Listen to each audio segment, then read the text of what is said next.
روح يا أمي أقطف دوما أحلى الزهر سار تعطر كل البيت تنتظر قدومك يا أمي. تو یہ کیوں اللہ تعالیٰ اتنے حادثات لاتا ہے اور پھر انسان اندر سے بھی حملہ باہر سے بھی حملہ؟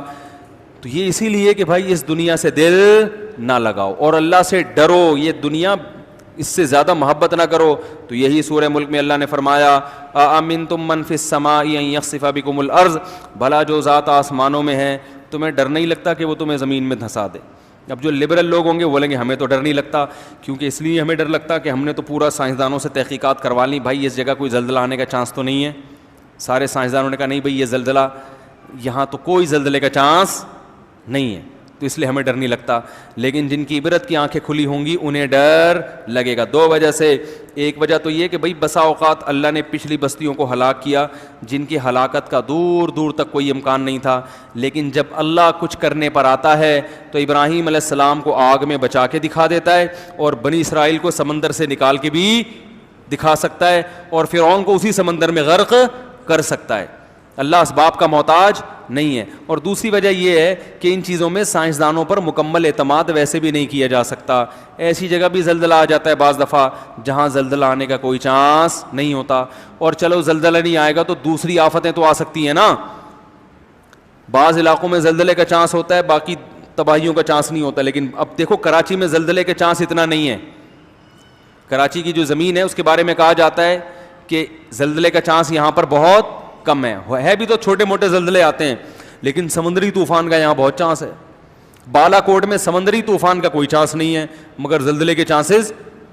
تو اللہ نے ایک جگہ کو ایک لحاظ سے حادثات سے بچا کے بنایا تو اس میں کوئی دوسرا امکان بولو نا بھائی زیادہ کر دیا، دوسرا امکان زیادہ کر دیا. ایک جگہ بالکل ہر لحاظ سے ٹھیک ہوتی ہے مگر اس میں فسادات زیادہ ہو رہے ہوتے ہیں، وہاں قتل و غارت کا چانس زیادہ ہوتا ہے. کہیں نہ کہیں بے خوفی پوری دنیا میں کہیں بھی نہیں ہے کہ آپ سمجھو یار یہ جگہ ایسی ہے جہاں کچھ نہیں ہوگا. بھائی وہاں کوئی ایسی خطرناک وبا پھیلی ہوئی ہوگی، ایسی بیماری پھیلی ہوئی ہوگی، اس بیماری سے لوگ مر رہے ہوں گے. تو بہتر یہی ہے کہ آپ تمام حادثات سے بچنے کی تدبیریں تو اختیار کریں مگر اس پر اعتماد کر کے نہ بیٹھیں، بلکہ جو حادثات بھیجنے والا ہے اس سے دوستی لگا لیں. اس سے کیا کر لیں؟ اس کی میں ایک مثال دے کے بس بیان ختم کرتا ہوں. دیکھو محلے میں ایک ڈاکٹر ہے جس کے بارے میں آپ کو پتہ ہے کہ وہ جب بھی آئے گا ٹیکہ لگائے گا لازمی، جب بھی آئے گا ٹیکہ، اور اس ڈاکٹر کے پاس آپ نے جانا بھی ہے لازمی.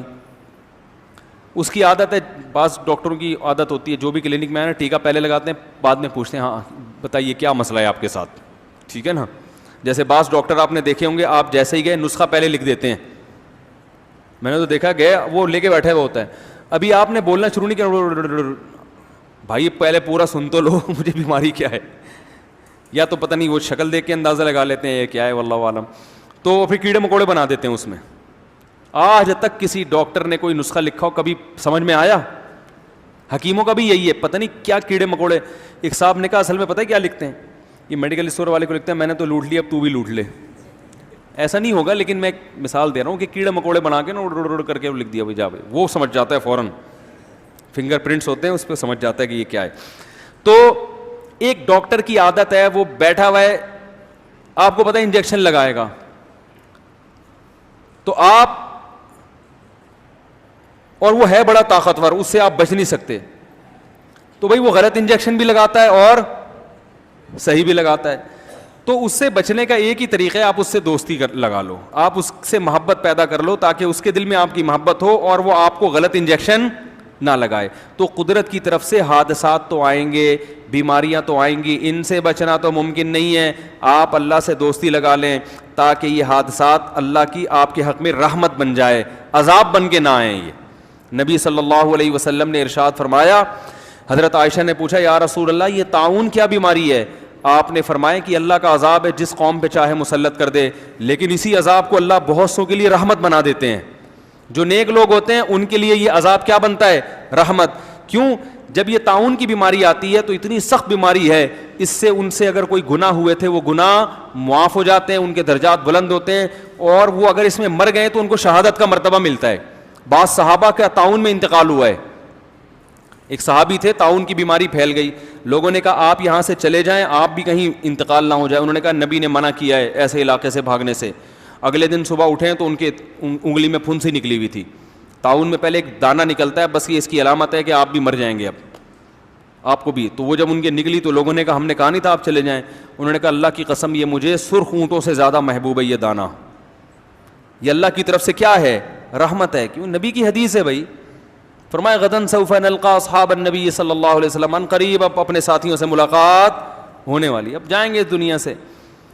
تو وہی حادثہ, یعقوب علیہ السلام کا بچہ بھی بچھڑ گیا تھا نا, لیکن وہ ان کے حق میں کیا تھا, رحمت تھا.